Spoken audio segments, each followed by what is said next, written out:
इस खबर के प्रायोजक बाय वागजी मसाले, हर चुटकी में जायका। वागजी premix spices. Indore crime branch ने अवैध मादक पदार्थ एमडी ड्रग्स के मामले में बड़ी सफलता हासिल की है। दिल्ली से नाइजीरियन युवक जेकब नानाबुइके उंगवू को गिरफ्तार किया गया है, जो देश भर में ड्रग्स तस्करी का नेटवर्क चला रहा था। इससे पहले क्राइम ब्रांच में मुखबिर की सूचना से एमआर टेम्ब्रिज के नीचे 2 आरोपियों हरिओम झा और लक्ष्य राजपूत को पकड़ा था। उनके कब्जे से 36 ग्राम एमडी ड्रग्स, एक कार और मोबाइल जब्त किए थे। पूछताछ में मिली जानकारी के आधार पर क्राइम ब्रांच ने दिल्ली में छापा मारकर नाइजीरियन तस्कर को धर दबोचा। पुलिस अब जेकब से पूछताछ कर रही है और उसके पासपोर्ट व वीजा की वैधता की जांच कर रही है, ताकि यह पता लगाया जा सके कि वह दिल्ली में अवैध रूप से रह रहा था या नहीं।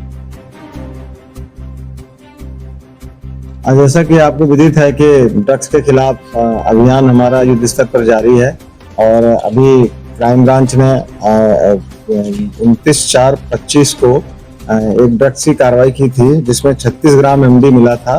और ये जो एमडी मिला था, इसमें यहीं इंदौर में हरिओम झा, ये जो बिहार का रहने वाला है, और एक लक्ष्य सिंह राजपूत, ये राजस्थान का रहने वाला है। हरिओम झा जो बिहार का रहने वाला है, ये एक्चुअल में द्वारका नई दिल्ली में रहने चला गया था और फिर वहाँ ये एक नाइजीरियन के संपर्क में आ गया था, जहाँ से लगातार एमडी ले रहा था। और कुछ दिन पहले 29 तारीख को ये यहाँ पर ड्रग्स बेचने के लिए आया था, तो इसको क्राइम ब्रांच ने मुखबिरी के आधार पे उठाया था। तो ये दोनों आरोपी मिले थे, जिनसे लगभग 36 ग्राम एमडी मिली थी। आगे की पूछताछ में इसने एक नाइजीरियन का नाम बताया था, जिसका नाम जैकब नानबुइके है, जिसकी उम्र 37 वर्ष है, कृष्णापुरी दिल्ली में रहता है। इसको टीम इसके निशादेही पर जाकर के उठा करके लाई है और अब इसकी पुलिस रिमांड लेकर के इससे पूछताछ की जाएगी कि इसको कहाँ से ड्रग्स मिलती थी और इसके आगे की चेन के ऊपर काम किया जाएगा। अभी तक तो इसका कोई पुराना आपराधिक रिकॉर्ड नहीं मिला है। ये कुकिंग करने के लिए उद्देश्य यहाँ से नाइजीरिया से अपने देश में आया था। आपको विदित हो कि इसके पहले नवंबर-दिसंबर में एक आमिर गौरी को भी पकड़ा गया था, जिसमें उसके लिंक हमको नाइजीरियन से मिले थे और उस समय भी हमने एक एंथोनी नाम के नाइजीरियन युवक को लेकर के आए थे और ये नाइजीरियन पर की गई दूसरी कार्रवाई। ये जो नाइजीरियन है, ये भी अभी जानकारी ले रहे हैं। अभी तो पुलिस रिमांड लेकर पूछताछ करेंगे। वैसे इसने किसी और का भी नाम बताया है, कोई नाइजीरियन ही है।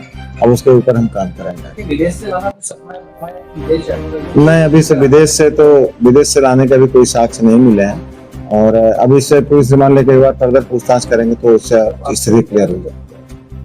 अभी पासपोर्ट तो इसका जब्त नहीं हुआ, इसके बारे में पूछताछ की जाएगी। ये पिछले लगभग 1 साल से रह रहा था और ये यहाँ पर कुकिंग का काम कर रहा था दिल्ली में। कुकिंग होटलों में जो कुकिंग होती है वो काम कर रहा था और साथ में नाइजीरियन की पूरी एक बस्ती है वहाँ पे कृष्णापुरी दिल्ली में, जहाँ पे कई लोग वहाँ पे रहते हैं और इस तरह के ड्रग्स बेचने की भी आम शिकायतें वहाँ पर भी होती हैं, जिसपे दिल्ली पुलिस समय समय पर कार्रवाई करती रहती है। इस प्रकरण में भी दिल्ली पुलिस की मदद से ही इसको पकड़ा गया है। नहीं, अभी से इस समझ में थोड़ा उसके पासपोर्ट का और वीसा के बारे में जानकारी ली जाएगी, उसके बाद ही इस समय स्थिति क्लियर हो पाएगी। नहीं, अभी तक तो इसने बताया, इसने तो क्लियरली यही बताया कि वो यहाँ वैध तरीके से रह रहा है और कुकिंग के कार्य से रह रहा है।